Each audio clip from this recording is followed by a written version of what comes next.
Assalamualaikum dear students, we are going to study the Oxford English book 5 chapter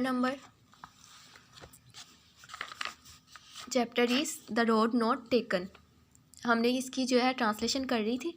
main point जो हमारा था वो clear हो चुका था कि हम ये जो है पोइम किस चीज़ के बारे में बताती है हमें। Now we are going to solve the exercise answer the following questions. हमारे पास ये क्वेश्चंस हैं, इनको हमने आंसर करना है। तो आपने इन क्वेश्चन के आंसर्स को अपनी कॉपी के ऊपर लिखना भी है साथ, ठीक है।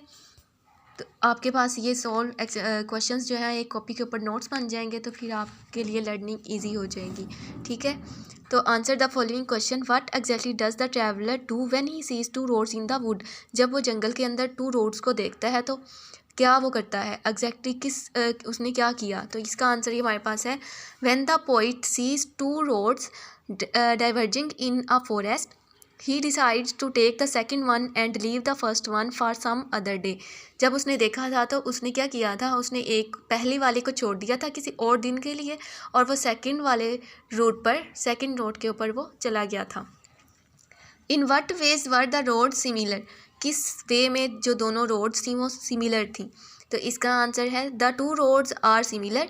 दोनों सिमिलर हैं इसलिए कि they both had autumn leaves, कि उनके ऊपर ऑटम लीव्स हैं। क्योंकि स्टार्टिंग पे क्या बताया गया था कि येलो लीव्स वाला वुड है। येलो लीव्स इसलिए क्योंकि ऑटम सीजन है।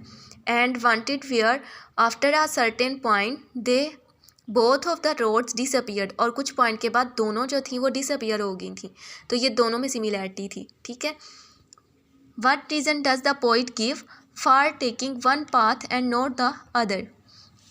The poet wants to be unique. That is the main reason behind the taking of one path and not the other. Poet क्या होना चाहता है, वो यूनिक होना चाहता है। एक पर्सन जो दूसरों से ज़रा सेपरेट होके एक अलग चीज़, एक यूनिक चीज़ बनाता है तो वो एक यूनिक पर्सन माना जाता है, ठीक है।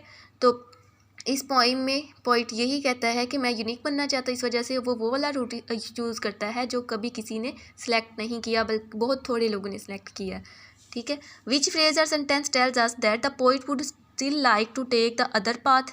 कौन सा सेंटेंस जो है वो हमें अब ये बताता है कि पोइट अभी भी दूसरा जो उसने छोड़ा था रास्ता वो उस पर चलना चाहता है। तो इसका आंसर है in the first stanza the line I could not travel both. ये लाइन के मैं दोनों पर नहीं चल सकता। दोनों पे अगर वो मतलब एक तरफ ही जाएगा ना, एक टाइम में एक रोड के ऊपर चलेगा।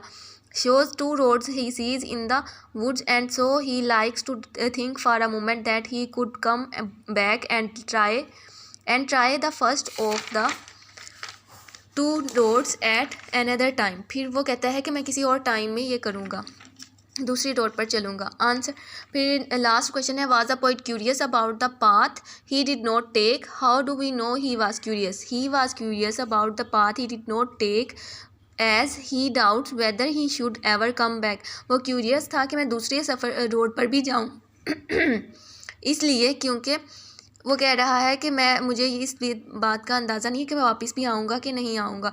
The other road because he knows that one road leads to another, के एक रोड फिर दूसरी रोड को जो है लीड करती है। इस तरह रास्ते आगे चले जाते हैं और फिर वापस आना मुश्किल हो जाता है। He was sure of no chance to retract his steps. उसको यकीन था कि वो वापस नहीं आ सकेगा, इस वजह से वो क्यूरियस था कि वो पहले जो रोड है उसके ऊपर भी ट्रैवलिंग करे। अब ये जो क्वेश्चन है आपने अपनी नोट के ऊपर जो है वो सॉल्व कर लेने हैं और इनके नोट्स बना लेने हैं। ये हम आपसे चेक करेंगे, तब बाकी जो नेक्स्ट एक्सरसाइज है वो कल करेंगे इंशाल्लाह। अल्लाह हाफिज़।